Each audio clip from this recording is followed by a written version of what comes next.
SeptumSin versus the world. It's that place for all the boys and girls. You'll feel real safe, you'll feel real warm. It's a cozy place to ride out the storm. SeptumSin!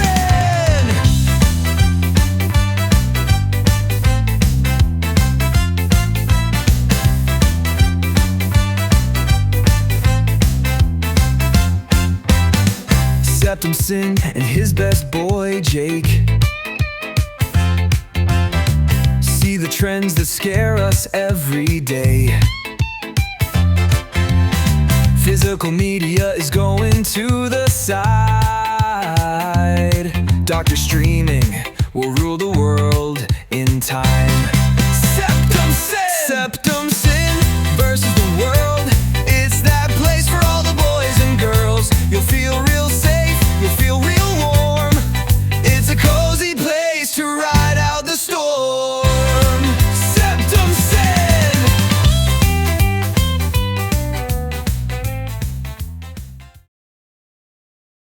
Greetings! Welcome to another episode of SeptumSin versus the world. I'm SeptumSin. This is Kotobuki Jake. Hey, We're here to show you what we got. Criterion edition. Yes. Show me what you got. I want to see what you got. Oh boy. So, I'm having this put up purposefully for the first week of August. A, because I don't have any more pickups that I have set up for that one yet. I have plenty of pickup videos. Don't get twisted. I got like tons of pickup videos, but I haven't scheduled any. And also, by that time the sale is over, so it's kind of cool to bookend the Criterion sale, Barnes and Noble, with a video. Mm-hmm. So that's my reasoning for why this is airing when it's airing. Mm-hmm. We'll go ahead and get started. Of course, for those you don't know, Criterion is a special type of series that they release movies on, and those movies have a particular special hand with them, like special features that they bring in. They really, really work on the quality of the film itself. Usually the Criterion version, even if there's a 4K version of it elsewhere, sometimes the Blu-ray looks better than the 4K because they pay extra special attention to the transfer. And because of that, they're very special. And Barnes & Noble... and also because they endeavor to keep things in print, which they don't always succeed, but they do try. Don't always succeed. But they are pretty epic little collector's editions. So if you really like a film, Criterion is the way to go for it. Another thing that I am learning as someone with very, very limited space, that's very, very cool about the Criterion Blu-rays is they're very stout, square boxes in very stout, square cases. So if you have to have a stack of, say, 30 of these on top of your shelf, they're not going to start leaning and falling every which way, which is nice. I can't say that for regular Blu-ray. So we got a lot to say about that. And of course, Barnes & Noble, twice a year, does a 50% off Criterion sale. Now, keep in mind, they also do a substantial markup on their Blu-rays and DVDs. So it's probably more like a 30% off sale if you really want to say it. Well, what it comes down to is essentially a $20 Blu-ray, $25 4K, $15 DVD for most titles, which is not bad. Yeah, which is the typical price of what it should be if it wasn't Criterion. Yeah. So we'll get started with the non-Criterion one because Jake has 11 items. I've got 10 items, and I'm not buying anything else on the sale until November. It's some books. I figure books goes well for, something got at Barnes & Noble. And I don't update manga often. Matter of fact, there is only one manga I collect physically. And that is Skip Beat. And I went ahead and I caught up. It doesn't come out but one volume every 3 or 4 months, so it's pretty easy to keep up with it. Mm-hmm. And of course, that's volume 50, which you can see here, and volume 51. The 2 volumes I have not yet read. So essentially, Skip Beat is about this one woman who she's a high schooler, age-wise, but she dropped out because the love of her life wants to be a musician. He wants to be a music star, and he treats her rough. He treats her raw, but she stands behind him because he's going to take her with him, and they're going to be successful forever. Well, he's a selfish, narcissistic tool. So he ends up, of course, becoming somewhat successful, but as soon as he seems to be successful, she finds out that he really has no use for her. So she ends up wanting to get revenge, essentially, and so she decides she is going to try and beat him as his game and become bigger than he is, and so she enters into this whole deal. I kind of fell off of the series for a while because, to me, the series has kind of been coasting over the last few years, it seems like. I mean, there's some interesting events here and there, but I haven't really read anything that's had me, riveted for a while. And I even feel like it's gotten away from the initial premise of revenge against him. I really feel like that... Well, it's a romantic comedy where that was the setup for the actual romantic comedy. So, and so now it's more about the, the slow, will they, won't they, between these two, basically. So, it's a good series. It's actually one of the longest running shoujo series. And they're not stopping anytime soon, so I have a feeling they will be the longest shoujo series by the time they do end. They ain't gonna be One Piece size, but they're definitely going to beat others. Like, I was looking at Inuyasha, which is only 54 volumes. So it's going to beat Inuyasha, which is not technically shoujo, but close to shoujo, really. It's kind of shoujo. Yeah. And so it's going to beat that probably by this time next year. It'll probably beat that. So yeah, actually, you could say it's the shoujo version of horror, basically, because that was, I think, the original intent. Yeah, something like that. And I mean, again, so, but much like that, I think this one is starting to get a bit stale for me, which is why I kind of dropped off. Now, I might be wrong, but these two may be the most riveting volumes I have ever read of manga, and it will get me back into reading manga again, and it will just reignite my love of art and cinema and everything. But I doubt it. I read the previous volume earlier today, and it is very entertaining. I mean, I enjoy the series. I agree with you, it was stronger at first, but I do enjoy it. I mean, I feel like they could have wrapped it up at this point. I feel like a lot of it's also about Kyoko's evolution as an actress, and she's almost hilariously good. So it's getting there. Now, I mean, it's sort of like but what's kind of weird is I look at another series that has a dark edge, which is Oshi no Ko, which is a very good series, and I've heard that the manga it did what it needed to do, and it did wrap up. That's what I heard, anyway. So it's possible in the next 2 seasons it'll be done also as an anime, which will be really cool. I like it when a story gets done, it gets wrapped up, and if it's wrapped up neatly and nicely, then I like it even better. I'm not young anymore. I don't need a series to go on forever, especially if I want to see a resolution to a series. You hear me, One Piece, right? So, I hate the idea. They are getting close. Of people saying, well, I want the series to keep going, and I want to be able to read it all the way up until my death. And I don't care if it goes on forever. I want it to go on forever. It's like, no, because then I'm going to sit there, I'm going to be dead, and there's going to be, a whole bunch of stuff that's unresolved. And I'll never know. Well, watching the Scapia arc again, first time watching it, I'm being reminded of one of the important parts of the arc was really diving into what Robin's motivation is. Yeah. And they are getting to the point where they're starting to explain the true history in the manga. They're finally getting there after Well, so like many. I said, they're supposedly in the final arc. Yeah. I mean, it's still my theory that Oda's just trying to buy time until he can get his children to take over the family business for him, so that he can keep One Piece going eternally. But that's just my theory. All right, Okay. on to the Criterion. And I am going to start with the one movie I brought that I have not seen.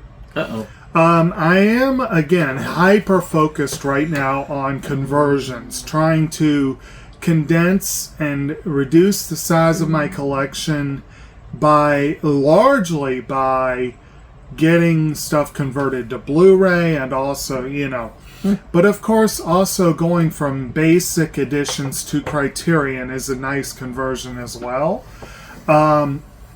I still cannot bring myself to prioritize converting the ones I already have on Criterion DVD. Yeah. But it may happen. Maybe in November I'll get started on that, But in the meantime, I do have 2 of the 11 are new to my collection. The others are all going to be conversions. And the first one, like I said, not only new to my collection, it's new to me. I know of the movie. It was a critically acclaimed movie, but it didn't get nearly as much buzz as the previous film from this director, which also came out, and I also have the Criterion edition of that movie, which was Drive My Car, by director. The director's name is Ryusuke Hamaguchi, and he followed up the 3-hour Drive My Car with a movie that's only 106 minutes long. Oh, sure. And it's a very well acclaimed, but again, maybe it was the length. It didn't get nearly as much acclaim. And it is called Evil Does Not Exist. The hell it doesn't. Now, technically, this is not actually a Criterion release. I just now realized it's actually a Janus release, which is like their partner label, you might say. I guess we could say we both started with something not Criterion. Well, and because with Janus they don't go in as much on the bells and whistles. It's more focused on showcasing acclaimed films that don't really get a release, or maybe they're out of print, or they're this is I think the first and only American release thus far for this film. Who knows, they may one day release it on Criterion. This does not have much at all on bonus features. It's got a Meet the Filmmakers and a trailer. That's really about it. But again, I've heard good things. I want to see this. Even though it's not a bells and whistles release, it is still a nice, sturdy, quality release, and glad to have it. I need more Janus ones in my collection, but I did get one of these. So when I went to, I got this. Half of this is stuff that I bought from my own funds, and my wife bought me some of these for my birthday. So I'd say about a little over half I bought for myself, and a little under half she did. Now this is one that's interesting because I saw this, and there's very few of these that are not conversions. I will say that first off. Much like what you've got there. There are very few of these that are not, but there are some. Now, this is one where I saw it, and I was like, I really need to see this film. I'm surprised I don't have this film. And not only that, but I get multiple films for the price of almost one film.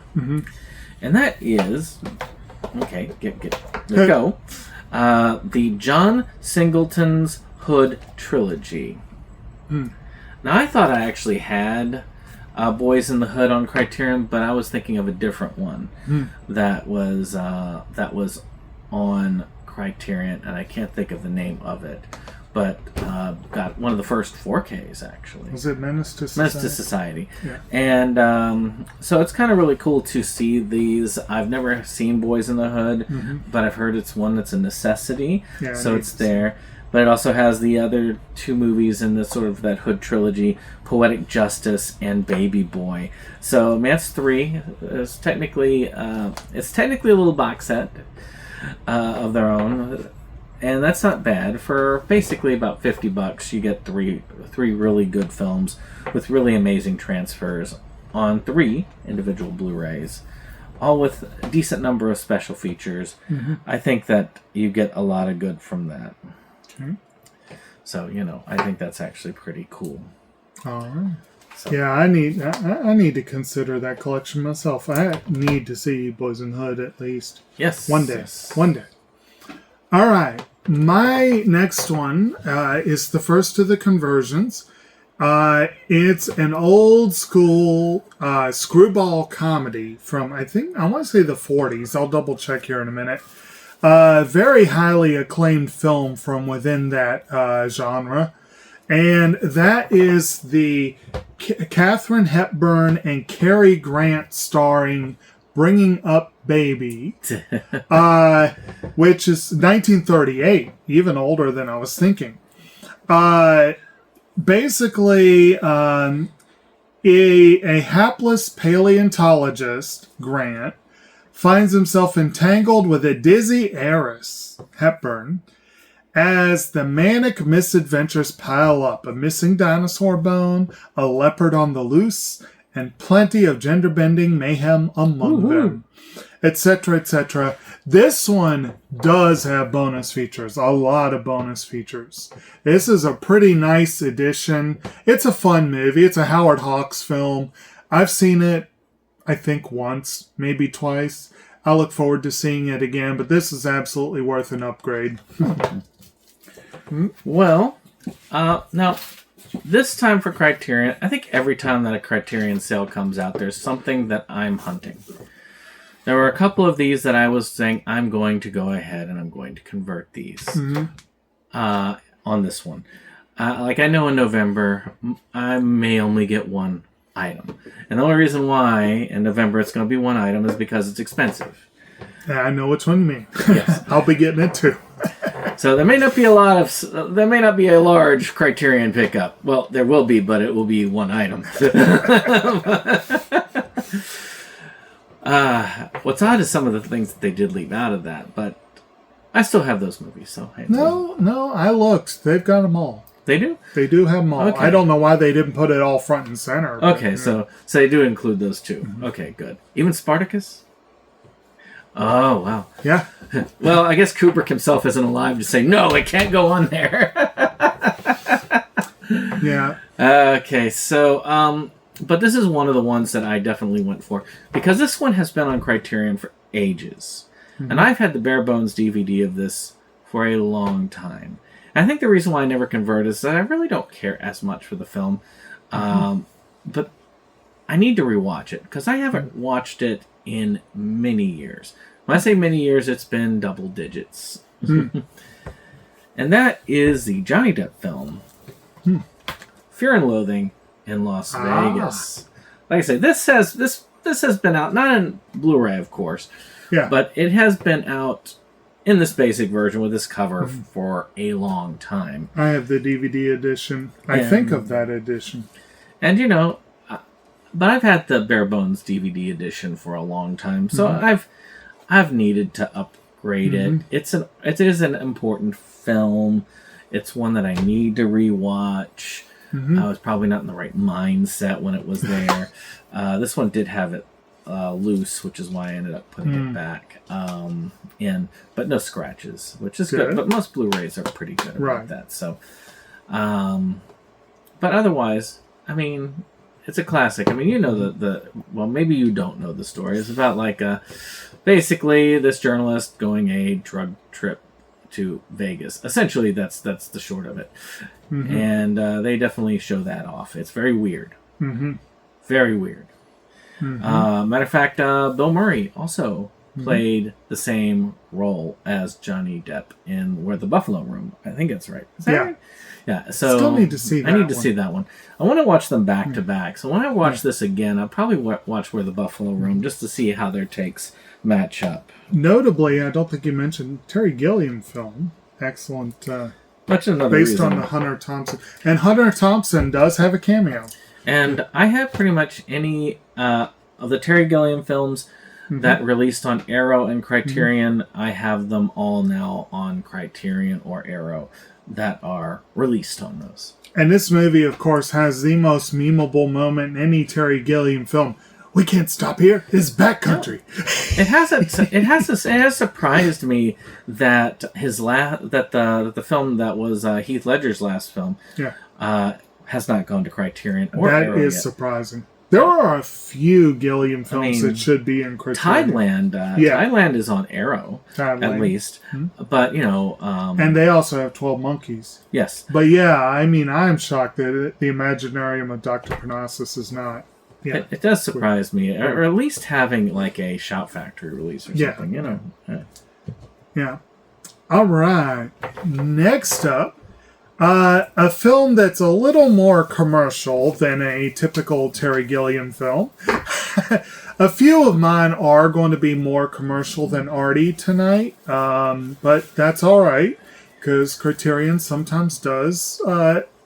They go from movies that everyone hates to movies that everyone loves, and everywhere in between.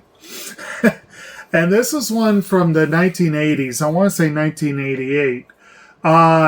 That I was a little surprised when they announced it as a Criterion release. And I earmarked it as one to upgrade because I had a bare bones DVD. But it took me a few cycles to get to it. But I finally did. And that is the sports drama Bull Durham.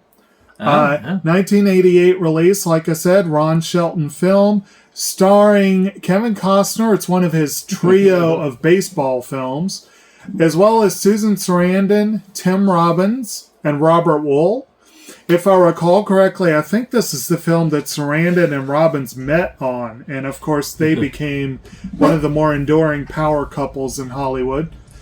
Pretty good addition. This one also has a lot of bonus features, which is pretty nice. Pretty good, solid sports drama. Probably one of the more solid and also less saintly Kevin Costner roles. I don't remember the film extraordinarily, except that basically so Tim Robbins is a young hotshot who needs tough love. And Sarandon plays someone who kind of helps him along with some very reluctant help from Kevin Costner. That's what I basically remember of the film. Worth a watch. Like I said, I wasn't in a huge hurry to convert it, but might as well, right? I've never seen it. It's We- in my collection. This could be a contender for Tammy's month, but I wouldn't have put it forward with all the other choices. Too many. Yeah. So, next up is another one of the ones that I saw. Actually, I had 5 targets this time around. We only got 1 of my 5 here. Oh, really? And oddly enough, almost every single one except for one of my targets is pretty much going to be in order from here down. The 5th one has a couple more down because these are alphabetized. So, next up is one. This is a director that Criterion pretty much puts all his films on Criterion eventually. There's only 2 of his films right now that are not on Criterion, and he's got a box set too. And those 2 films are not on that box set either. And I wanted to get that this go around, and I'm going to have to wait on that one. But for me, since I've got all the films except for one on that box set on Criterion already, I'm kind of skipping that. And now I can say that I have all of the films. I can't say for sure. I think that The Life Aquatic I might still have on Criterion DVD. But everything else I've got on Criterion Blu-ray by him. And I'm not even sure that I like Life Aquatic enough to upgrade to Blu-ray in the near future. But one that was kind of cool, and I did enjoy it when I saw it, and that was French Dispatch. And the funny thing is, the cover doesn't even look different from the regular release, pretty much. Right. It's just having a little Criterion symbol on the end. I don't even remember. It was a fairly good one. I remember that, but let me read what it's about because it's there. Let's see here. Let's see here. French Dispatch, a weekly magazine chronicling the life of the city of Anhedenia. Okay, that's funny. France. For American readers. Made up of 3 featured stories. A profile of a tortured artist, report on student revolutionaries, and a recounting of a tabloid kidnapping with a gourmet twist. Plus an obituary and a travelogue. This dazzling constructed anthology mixes everything from theatrical interludes to tableau vivants. So, I mean, it looks... Actually, no, I haven't watched this one. Okay. You haven't seen that? No, I haven't watched this one yet. Okay. I'm thinking Asteroid City. It's pretty good. Which is funny, because I skipped this one and I watched Asteroid City. So I haven't watched 2 of his films. Asteroid City and the newest one. Oh, sorry. This French Dispatch and, that one. Those are the 2 that I haven't watched. I have Asteroid City on regular Blu-ray. And the only one I don't have physically is that Venetian Scheme. And the problem with him is that I kind of, sort of...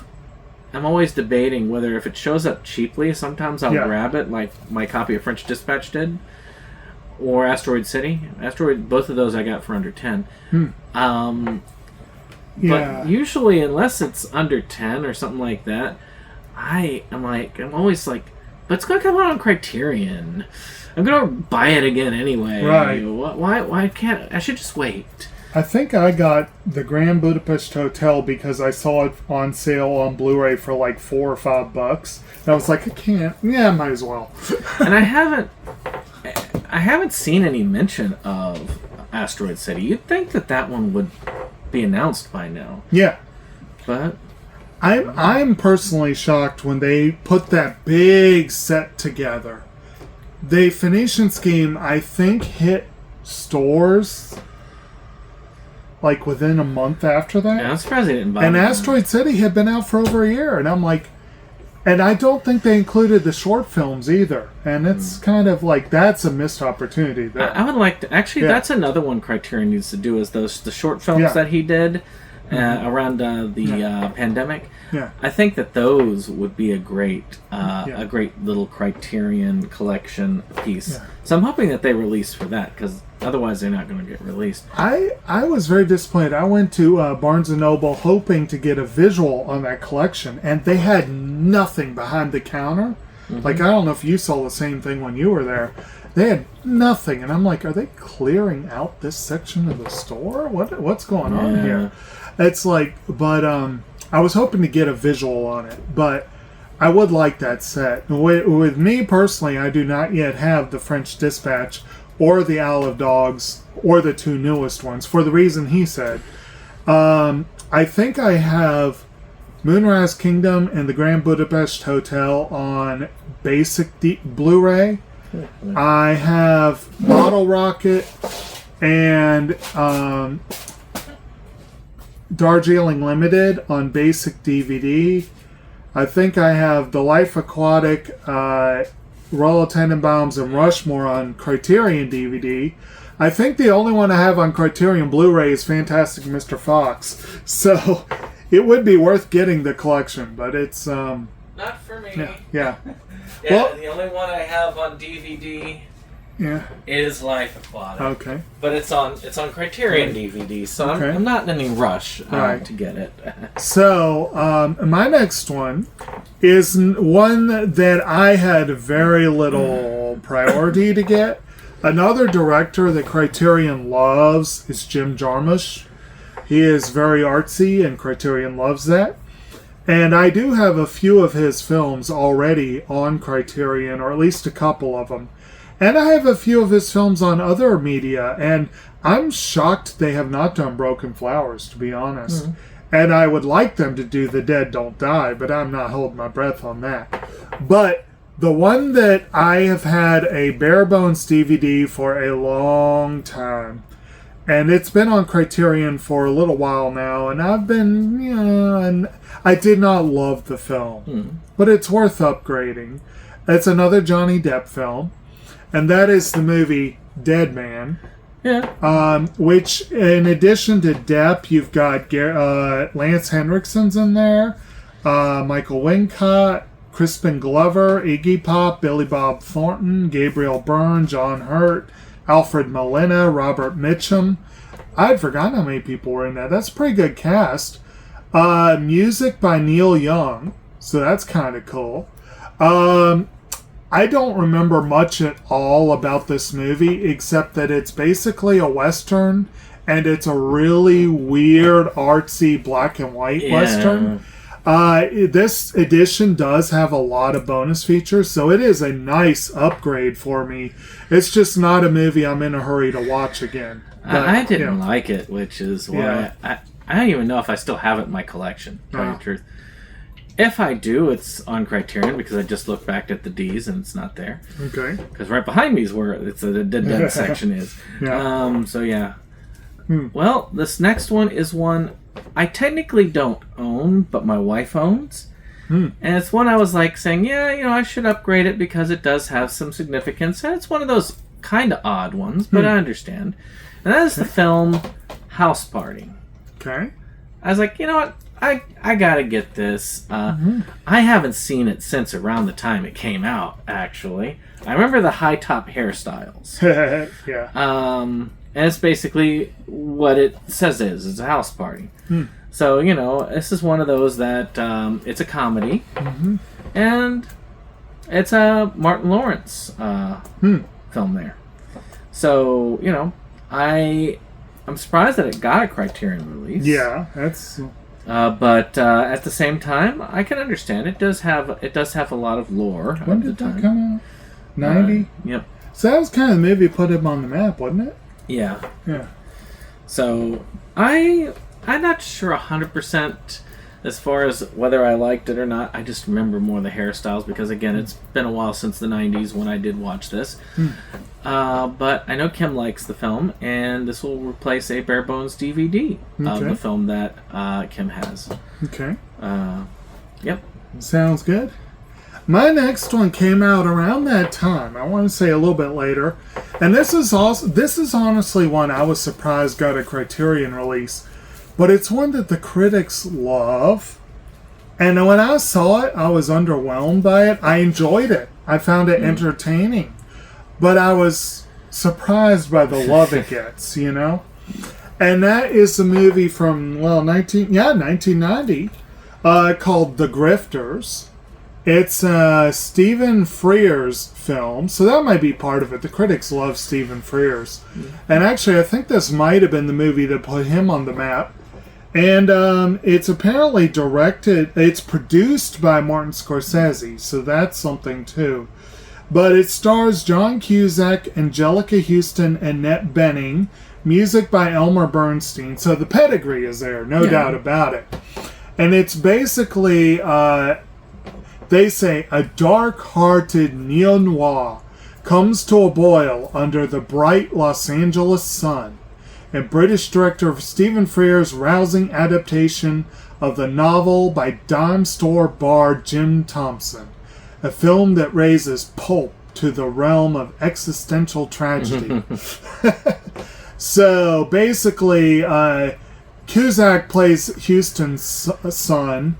His girlfriend is Benning.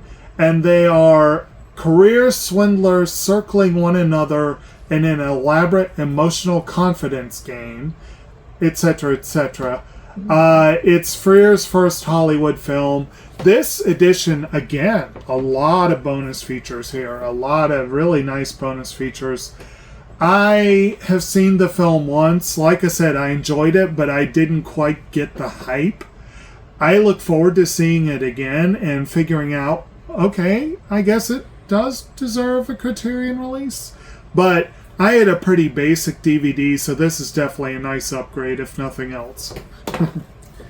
Well, this next one is the only one of the initial 5 that I sought out. Okay. That I didn't have in the collection already. That was an upgrading. This one is just, I felt like I needed to have it in my collection because it's a very well-liked film. Okay. And that is Scorsese's, I don't know if it's his newest film. He may have come up with one since, but it was one of the newer ones for me. One of them.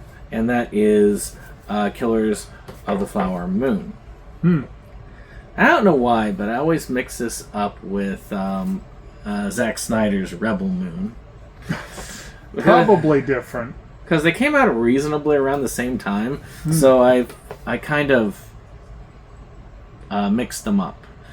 Okay. I've not seen either of them, which probably helps with that mix-up thing.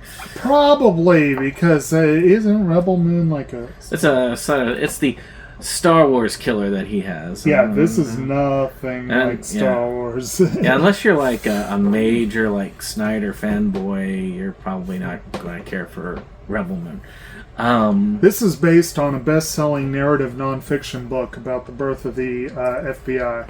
So, this is the nicer edition. Actually, one thing I've noticed is that they'll sometimes put out a kind of nicer edition that's a little bit more expensive, and then they'll put out a regular edition that's kind of like this. And this is the nicer edition of this. This is the 4K. Here's the regular edition. Oh, well. That's all right, the Blu-ray edition. Well, there we go. I figured I might as well, right? Oh, yeah. Yeah. Is yours Blu-ray or is it's it... Blu-ray. Okay. I don't have a 4K player, so you know. Well, it says Blu-ray with it. Yeah. Well, that's also $5 more. But, yeah, it's the same bonus features, isn't it? Let's see. Yeah, I think so. Which, for a first-time physical media release, that's a lot of bonus features. So it's a Scorsese film. Yeah. Yeah. Those and generate that. This is a good example of Criterion and Netflix do seem to have a pretty good camaraderie going. They're not putting out nearly enough Netflix films, we think, but it is nice that Netflix has found an outlet for their prestige films that, you know, it's pretty cool. More reason for hoping that those short films for Wes Anderson will get released because, hey, those also only released on Netflix. A movie that's just about as long as the one we covered this week. My goodness. Yeah, it was. We did Malcolm X on the other channel. This is just about as long. Which I also have on Criterion. Yeah. So, I guess I'll go ahead and do this as my next one instead. So, I have seen this. And even though it's a long-ass film, it's not a slog. It is a Scorsese film. And Scorsese knows how to entertain. Even when he's trying to tell an audience a story based on real events.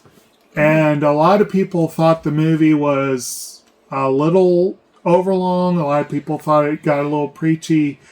I thought it was quite good. The only 2 major issues I had with this, other than the length, had to do with the Oscars. First of all, it's amazing that a song in a native language, I think it was Osage, because it's the Osage Nation is central to the plot. They actually had a tribal song written for the film that got original song nomination, which is amazing. But if I'm being perfectly blunt, I did not love the song relative to most of the other contenders. The other thing is, Lily Gladstone was hyped as the possible frontrunner for Best Actress. I think she was up against Emma Stone for Poor Things. And when Stone won her second Oscar for Poor Things, what's got lost in the shuffle, Stone, let's face it, she deserved that Oscar. Gladstone did a phenomenal job. But Robert De Niro was nominated for supporting actor. And I've seen this film De Niro and Gladstone had roughly equivalent screen time. Saying that De Niro was supporting and Gladstone was lead was some bullshit. Because they were both roughly equal to the story. It's Leo DiCaprio at the center of the story. He is the clear lead. So that was some politics at play.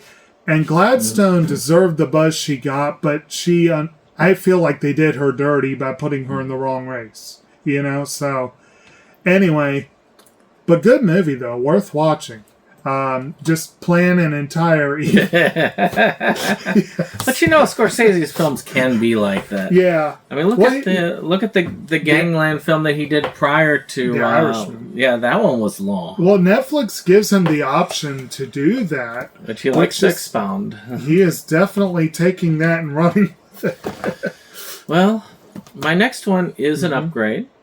And it's one that I saw and I was like, I heard you mention it, and I was like, you know what, that's fine, because out of the movies by this group of people that had them, they had 4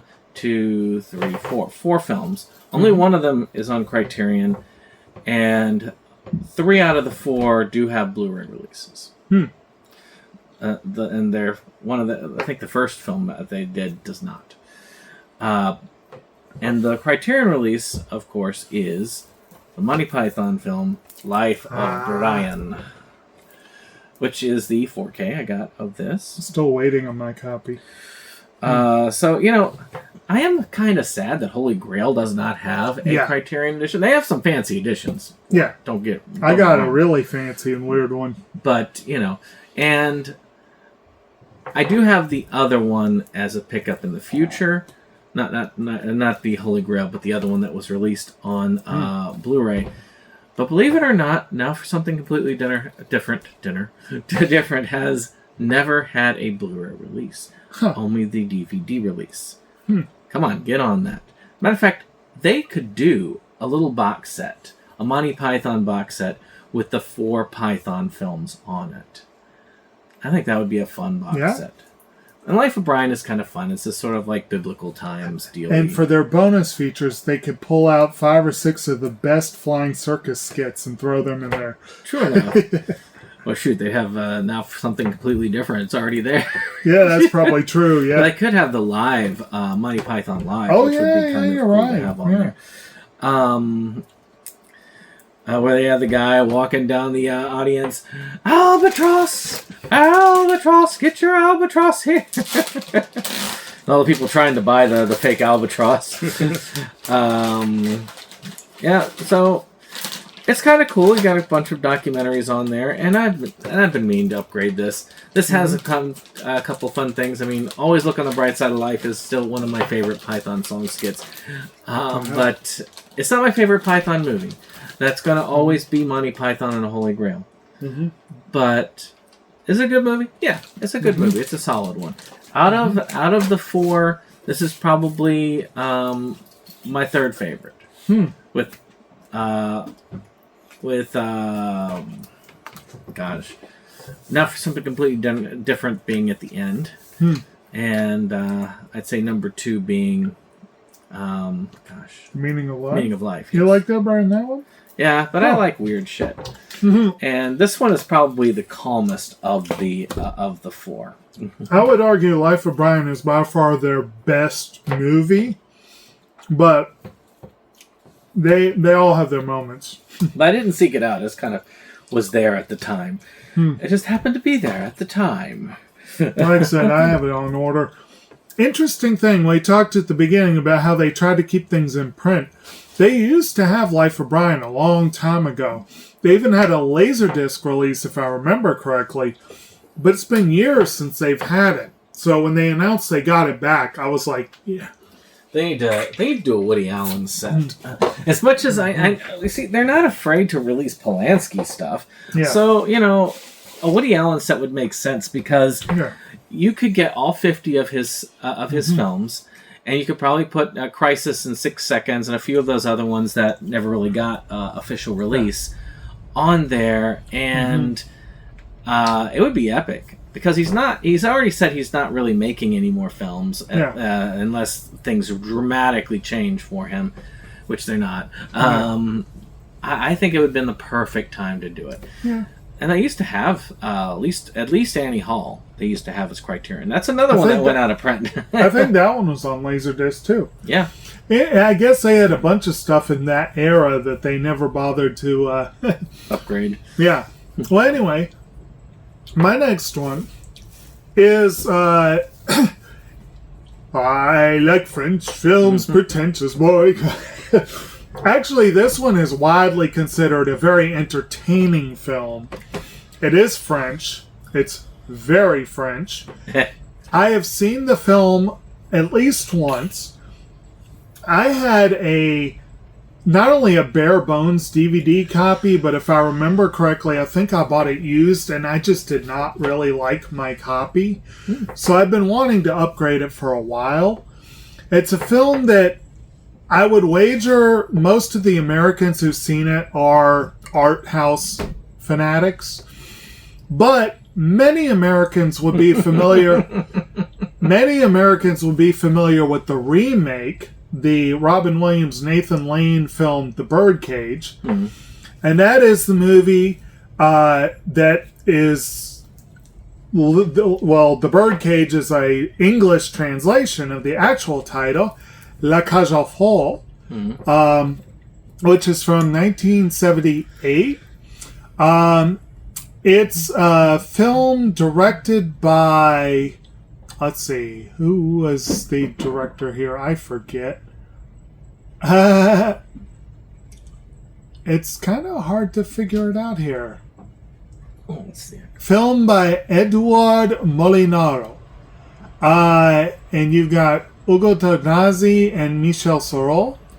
And this does not have an enormous amount of bonus features. It's got a fair number, but not as many as you would think. Like I say, it's a fun movie. Basically, the two, Tognazzi and Serrault, play a gay couple who are the manager and star performer at a club in Saint-Tropez.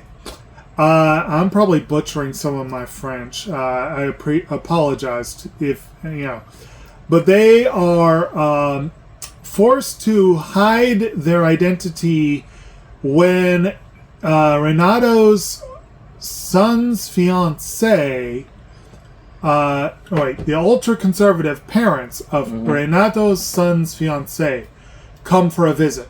So it's sort of, a comedy of manners sort of thing. I actually don't think I've ever seen The Birdcage. I need to. I like The Birdcage. It was a good movie. I'm a little surprised Criterion hasn't done them as like a twofer. I think that'd be kind of cool. Fun. But I do need to see that. I know Lane and Williams are brilliant actors who could have nailed the roles, but this was a fun movie. It'll be worth looking at again, but this is definitely an upgrade from the copy I had. Gosh, you bring back memories from that. I haven't seen The Birdcage since not long after it came out. And I think it goes without saying, but I meant to mention this was my other new pickup. So, this is the last one that I had a target for. And actually, this is the one that was on my list. There are several of these films that sometimes just they go on your list fairly early. And you say, well, in 6 months when they have the no sale, I'll get to this. And this is one of those because every time I was looking, especially since I was reorganizing my collection, I kept thinking I had this film on Criterion. But in truth, I have this film on a bare bones, really ratty DVD. And I'm like, that's a slight difference in my mindscape there. And I have this in a remake of this film. And you'll see the upgrade on the remake not too long after, because I also have that one on a ratty DVD. So I guess those two had that in common. But not Criterion. So this is the original, not the remake, of The Manchurian Candidate. I love this cover. It's such a cool looking cover. And Manchurian Candidate is essentially about a sleeper cell. And it gets really in depth. Both films, both this and the Denzel Washington remake, are spectacular films. They're very well written. You have a lot of the weird government paranoia that takes place, and you can feel it in the air from both films. Denzel Washington, as we know from watching Malcolm X, is an amazing actor. He's not in this version. Actually, he may have been born. It was 1962, but he probably would not have been old enough to have acted the lead role in this at that point. But a chilling early performance from Angela Lansbury. Yes. And it is a really good film. So if you haven't watched it and you like these types of Cold War drama films, kind of action drama in a way, not fully action, but definitely intensity, this one does crank it up. And I do think that it's a great one to have. And this was on my list for a while because I was like, wait, I don't have that? And then I forget. And I was like, yeah, I got that on Criterion. I'm looking for Criterion. I was like, where is it? Where is it? And they're like, oh, I don't have it on Criterion. I do now. Okay. My next one is another one that I was a little bit surprised when Criterion announced that they were putting it out. I had it on DVD for a long time. It's a movie that probably appeals to a lot of the same people that La Cage aux Folles does, although I suspect that some people would feel it hasn't aged well. Some people probably would argue that it works just fine, so it depends on, I'm sure, your mileage. But I know that it's widely cited as one of the funniest American films ever made. I think it's really fun, but I don't think it's one of the funniest ever made. But that is the movie Tootsie. Sidney Pollack film from 1982. Features Dustin Hoffman as a prickly, out-of-work actor who, in desperation, dons drag to find work. And you've got a very fascinating supporting cast. Dabney Coleman, Charles Durning, Terry Garr, Bill Murray, Jessica Lange. Like I said, Sidney Pollack film.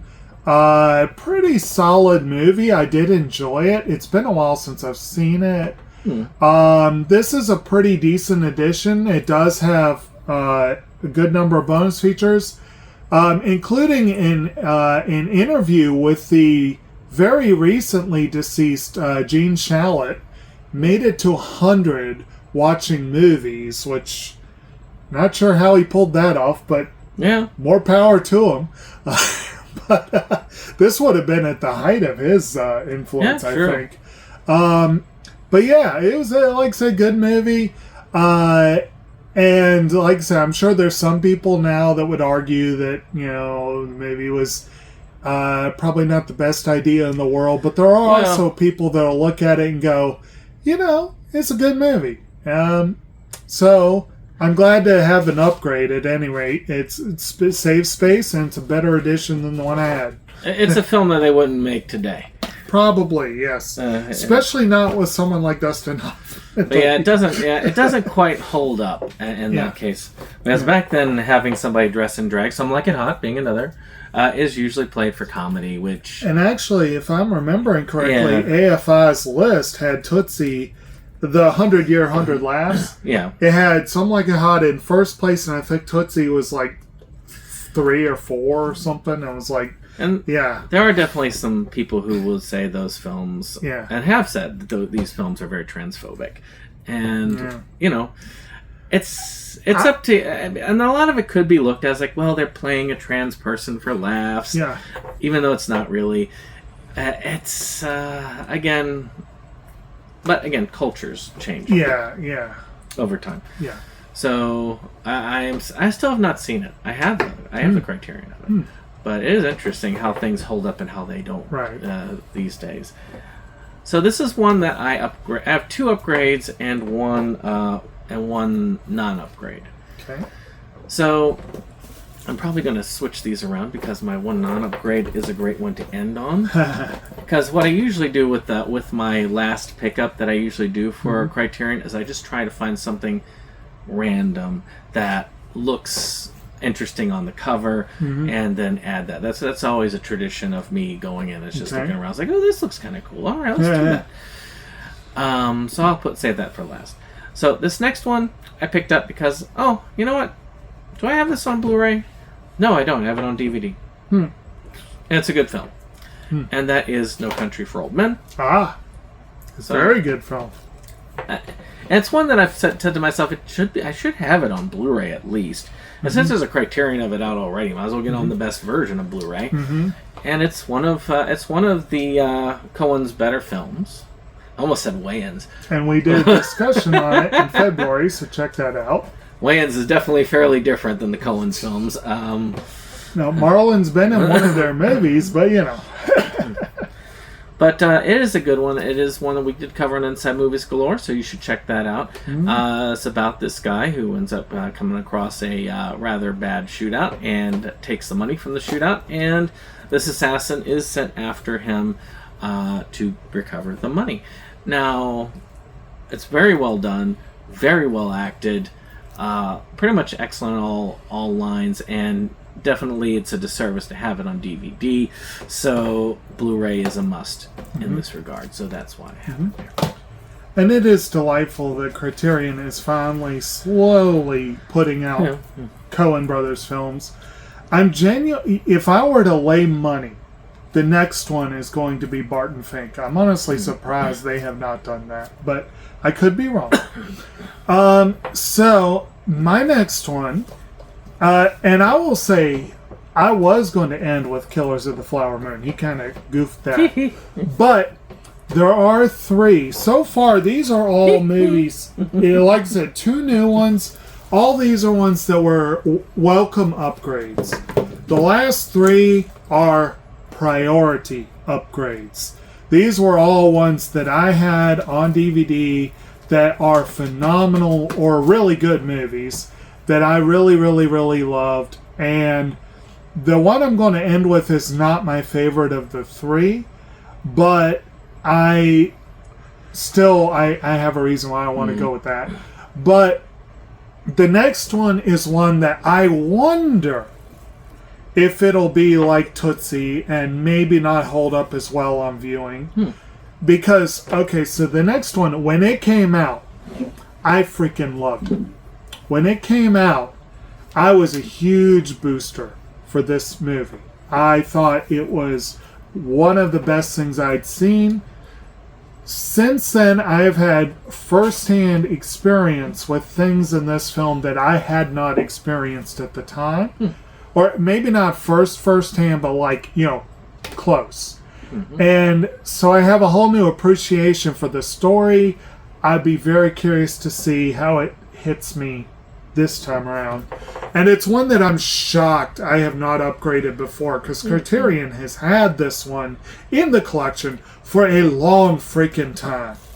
And that one is Steven Soderbergh's adaptation of the British miniseries Traffic, which he released this in a 1-2 punch, this one and Aaron Brockovich, and then the following year he put out Ocean's 11. On the strength of those 3 films, I thought he was the best director out there. Until I realized this is a guy who just throws everything at the wall and sees what sticks. Yeah. But Traffic is about the drug trade in North America. The original one obviously was about the drug trade in Britain, which I still need to see that series. I've heard really good things. But this one, it's a 2.5-hour movie. It's not a short film, but it interweaves several storylines together, where you have Michael Douglas playing the drug czar for the United States. His daughter is played, if I remember correctly, Julia Stiles, I think. And Topher Grace is in there as a friend of hers. You've got Benicio del Toro as a cop in Mexico. You've got Luis Guzman, Dennis Quaid, Catherine Zeta-Jones, Don Cheadle. If I remember correctly, Salma Hayek shows up in a cameo. It is a phenomenal movie. Very, very, very powerful. This edition has a crap ton of bonus features. And again, I don't know why I didn't upgrade this sooner. I really have no clue. It was... But finally, I found it in my DVD collection, and I'm like, it is time. Yeah. And I am a little hesitant to revisit this movie, but when I do, I'll be very curious to see if it holds up in my mind. Because again, when I first saw it, I thought it was phenomenal. So, we'll see. Now, speaking of the drug trade, it's kind of interesting. We almost had another parallel there because I was debating between Traffic and another one, which is odd because really and truly Traffic probably should have been the one I upgraded because I have it on DVD. I see it right there. And it's the one I got actually is one of the only upgrades I have that I actually, well, other than French Dispatch, that I actually have on Blu-ray. Oh. But I looked at it, I was like, you know what? Why not? And I also found this movie more fun than Traffic. But fun is still a hard thing for this particular film.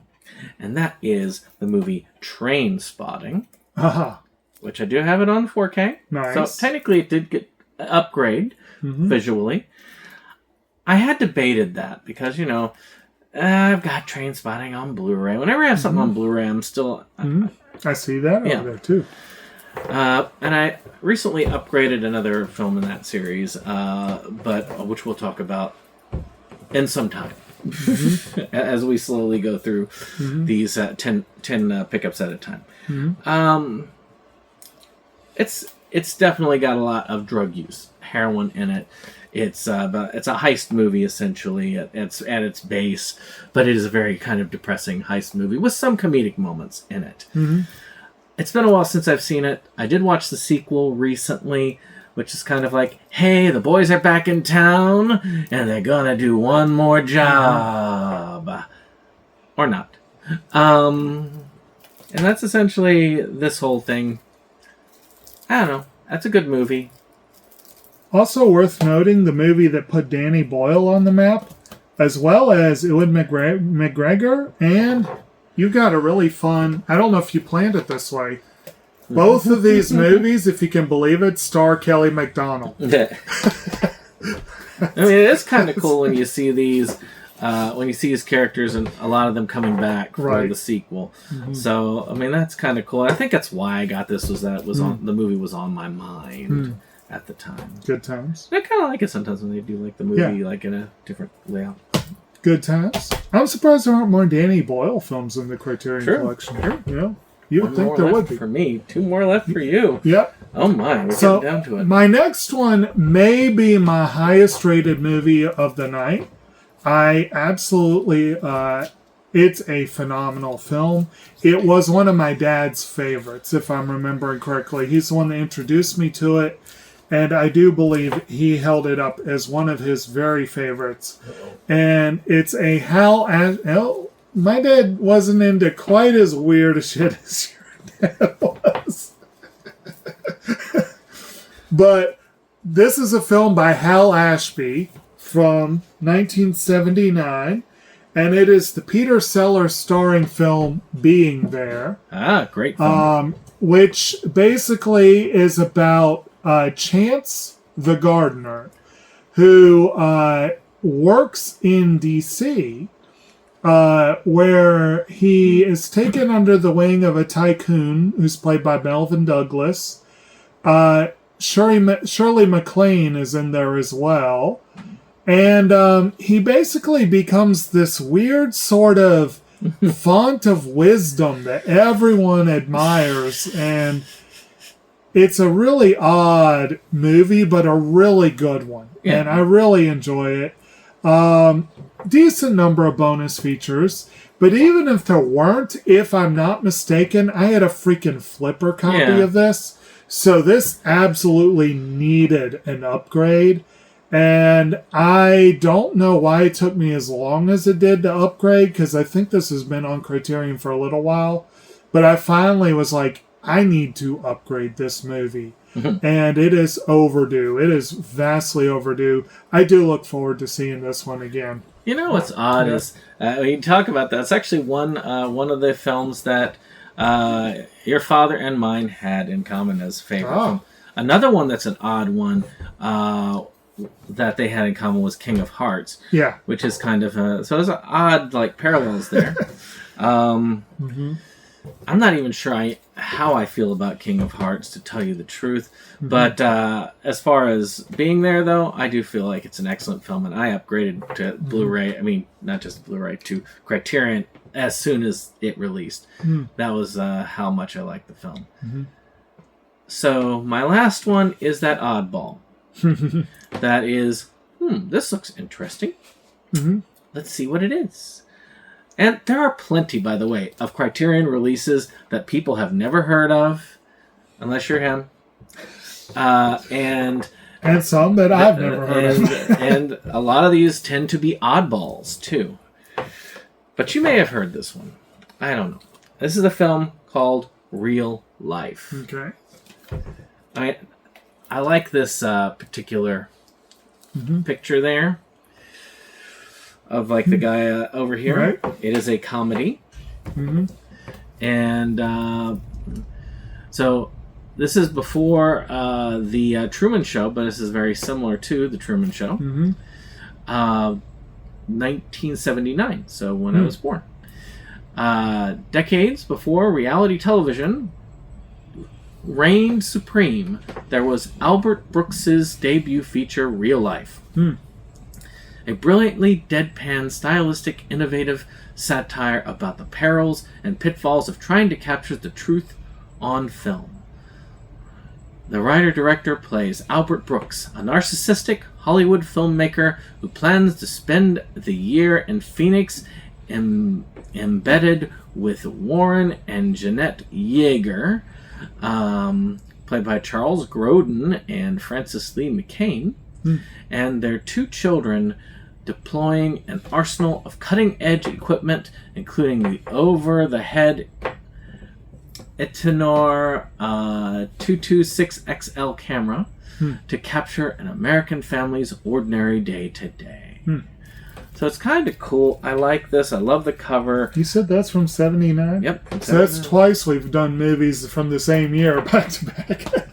So, I like it when they do something odd. Yeah. It's a very strange sounding film. It's experimental in a lot of ways. They seem to like Albert Brooks, though. They did recently release Defending Your Life. And I got that on the last Criterion sale, so it kind of works on that. Yeah. And I like Defending Your Life, so I'm probably going to like this one. Good deal. Yeah, I've never seen that one myself, but I did enjoy Defending Your Life as well. So my last one also harkens back to one of the ones in his pile.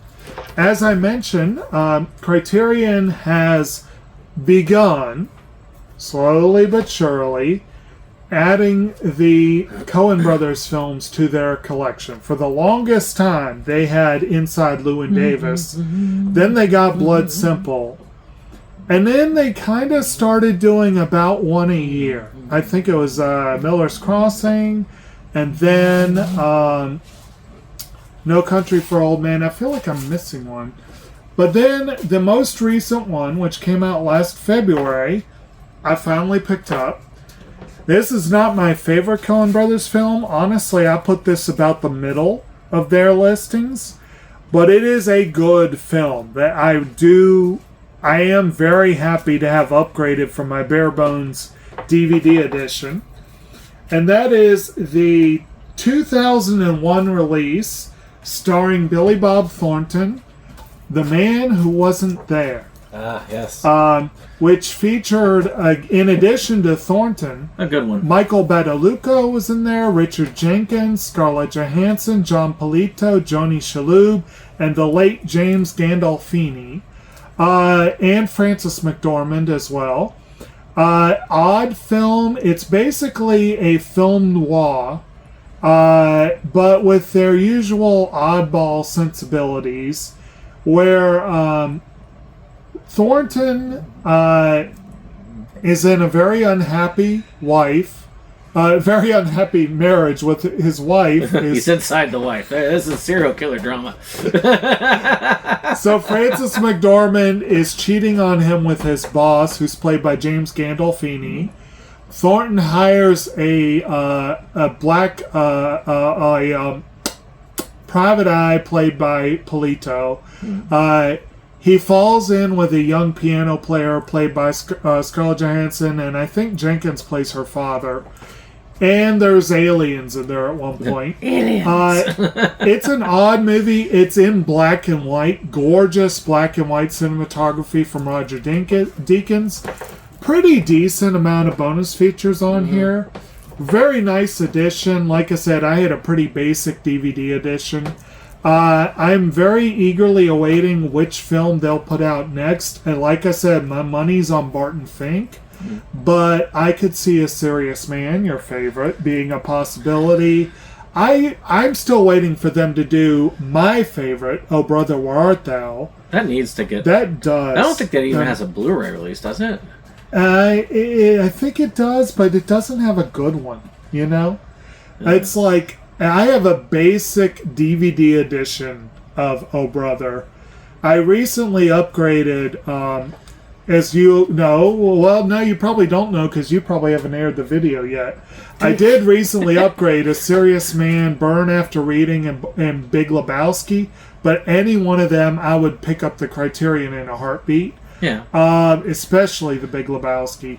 But I am glad they are slowly doing it. And this absolutely deserved the upgrade, and I look forward to giving it another look. Yeah, for the most part, I do plan to convert most of my Coen films to. I think Llewyn Davis has been on my list for a while, but I keep forgetting about it. Because I have a Blu-ray edition, which also makes me forget about it because I will prioritize, I'm not getting on a bare-bone DVD to a Blu-ray any day. Right. But that one I should upgrade. Especially if it was a flipper. I mean, The Man Who Wasn't There, I would definitely want to upgrade. Hudsucker Proxy, I'd love to see. Oh, yeah. And I have that on a freaking That's on a flipper. yeah. Yeah. But, one reason why I haven't upgraded some of the ones is because they need to fill out the rest of the box set. And I will eventually, if they get all of these on Criterion, I will upgrade. Mm-hmm. But I'm not going to upgrade and get like 2 or 3 of them and then have to sit there with this box set and the others. That's this box set, which is a nice little box set. Yeah. But it is bare bones releases of all of them, and they're all on DVD. And right now, Blood Simple's the only one of these they have on Criterion, and they're all Raising Arizona. No, Miller's Crossing too. Yep, Miller's Crossing. So Fargo, Raising Arizona, and Barton Fink all need Criterion releases post-haste. And because I have that collection too, and because Criterion did not include my favorite bonus feature from the DVD release of Blood Simple, I have 3 copies of Blood Simple in my collection. I would love to get rid of that set. So Criterion needs to put those 3 Yeah, those on. 3 need to go. And then I'll only have 2 copies of Blood Simple. I'd be willing to upgrade pretty much any one of all of these films because they're all pretty good films. It's just... I'm not going to just upgrade 1 or 2 and then have this box set being like a space waster. Yeah. So, yeah. It's a nice box set, It's a very nice box set. Good set of movies there, and some of them do have special features on them. It's just, a lot of them are bare bones. Yeah. But, with that being said, I hope you've liked this. If you did, hit that like button, hit that subscribe, and share, and tell us what you have picked up on the Criterion sale this time around. I figured that everybody should be winding down with it, and you talk about your hauls. Let us know what you got in the comments below. Show us what you got. I've got a few more that we'll be putting in our next pickup video, which will probably be airing several months from now. Yeah, it'll be airing a long time from now, but this one is a little bit sooner just because this is very prompt, right? And it's 90% Criterion, right? Which is going to be funny because I think I'm going to use this for the cover photo on mine, but it'll be funny because because people will go, because it's going to be a Criterion titled. Maybe I should put this one up for comparison. So with that being said, I hope you like this, and we'll see you on the next one. Bye-bye.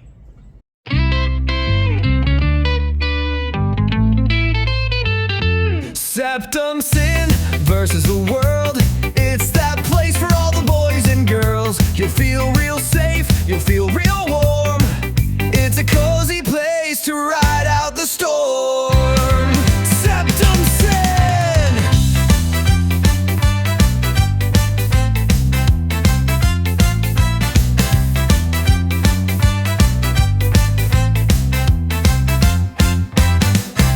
SeptumSin and his best boy Jake.